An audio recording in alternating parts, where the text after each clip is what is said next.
सीधे चलेंगे India international rice summit में, जहां सीएम विष्णुदेव साय शामिल हुए हैं। हुआ है और ऐसे अवसर पर मंच में विराजमान है हमारे प्रदेश के स्वास्थ्य मंत्री श्री श्याम बिहारी जायसवाल जी,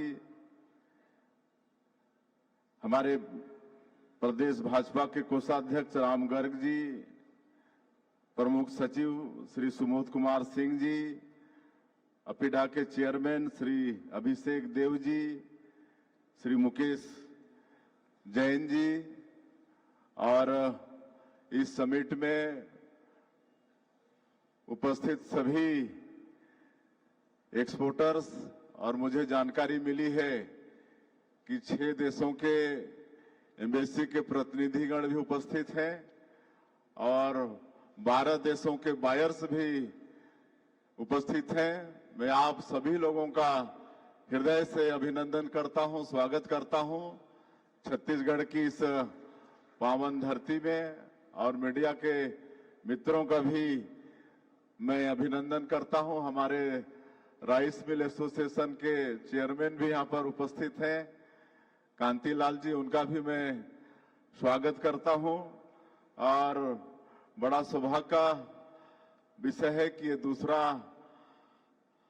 संस्करण का आयोजन हमारे छत्तीसगढ़ में हुआ है, और मैं देख रहा हूं कि जब दूसरा समिट का आयोजन हुआ है तो पिछले समय से इसकी भव्यता बढ़ी है। विदेशों से भी हमारे बायर और हमारे एम्बेसी के प्रतिनिधिगण यहाँ पर उपस्थित हैं, और हमारे एक्सपोर्टर्स राइस के वो भी ज्यादा संख्या में हैं। तो मैं आयोजन समिति का बहुत बहुत धन्यवाद भी करता हूं, आभार भी व्यक्त करता हूं।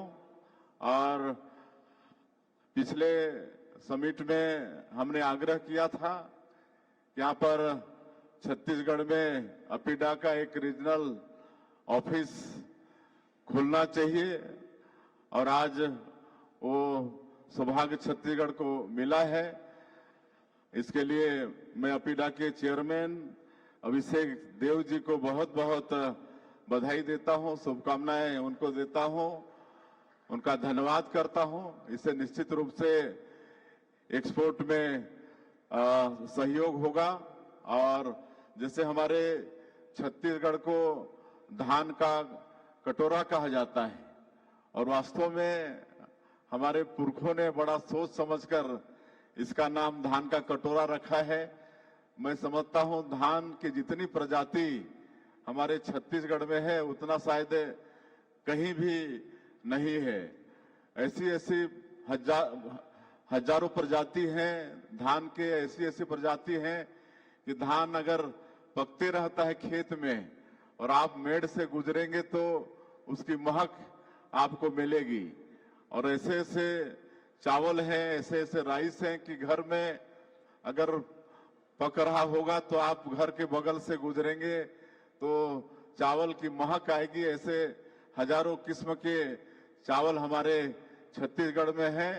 तो इसलिए ये धान का कटोरा जो कहा जाता है, इसमें कोई अतिशयोक्ति नहीं होगी। यहाँ पर अनेकों स्टॉल लगे हैं, हम लोगों ने कई स्टॉल देखे हैं, कई तरह के प्रजाति के यहाँ पर चावल रखे गए हैं। लेकिन और अगर आप नीचे जाएंगे, देहात में जाएंगे, तो और भी इससे भी बारीक और ज्यादा खुशबूदार चावल आपको मिलेगा। यहाँ पर जैसे हम सरगुजा से आते हैं तो वहाँ का जीरा फूल जिसका जीआई टैग हुआ है वो भी खुशबूदार है। यहाँ का दुबराज वो भी खुशबूदार है, वो भी बड़ा फेमस है। और आज के समय में हमको लगता है कि ऑर्गेनिक चावल की ज्यादा डिमांड है, और दंतेवाड़ा का भी एक स्टॉल लगा है। हमारे दंतेवाड़ा जिला में ऑर्गेनिक सेक्टर में काफी प्रगति हो रही है, काफी बड़े तादाद में वहां पर ऑर्गेनिक खेती हो रही है। तो हम लोग को और आगे बढ़ाने की आवश्यकता है अपने प्रदेश में, और हम लोग नई उद्योग नीति भी लाए हैं। इसमें एमएसएमई सेक्टर को भी बढ़ावा दे रहे हैं और हम ये आश्वस्त करना चाहेंगे हमारे जितने भी एक्सपोर्टर्स हैं, आज 90 देशों में एक्सपोर्ट हो रहा है और करीब 1 लाख मीट्रिक टन चावल ही हम लोग एक्सपोर्ट कर पा रहे हैं। इसको और ज्यादा बढ़ाने की आवश्यकता है और मेरा आग्रह होगा, सरकार आप लोगों के साथ खड़ी है, जो भी आवश्यक सहयोग होगा सरकार करने के लिए तैयार है। और हम लोग पिछले साल 1,49,000 मीट्रिक टन धान खरीदे थे और इस साल भी धान खरीदी अभी प्रारंभ है और हमको लगता है कि उससे कम नहीं होगा। तो लगातार हम लोग किसानों को फायदा दे रहे हैं। 3100 रुपया प्रति क्विंटल धान का कीमत दे रहे हैं, 21 क्विंटल प्रति एकड़ धान खरीद रहे हैं। तो किसानों को लगातार सरकार सहयोग कर रही है, तो धान के प्रोडक्शन में लगातार यहाँ पर वृद्धि होने वाली है।